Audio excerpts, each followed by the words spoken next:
আসছি নামাজ আদায় করার জন্য। যুবকটা আতঙ্ক হয়ে গেছে, ভয়ে বিলম্ব হয়ে গেছে। ডাক দেন আল্লাহর ওলি,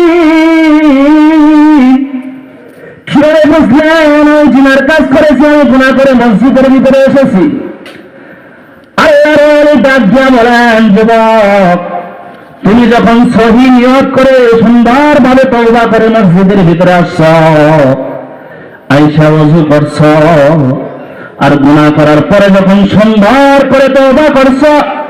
তোমার মনের ভিতরে যে একটা ভয় থাকছে যে আমি জিনা করেছি, অনেক বড় গুনাহ করে ফেলেছি,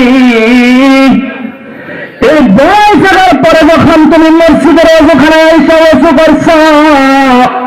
আমি মসজিদের বারান্দায় বসে বসে দেখলাম তোমার ওযুর পানির সঙ্গে সঙ্গে এই যে তওবা করছো, এই তওবার করার কারণে তোমার ওযু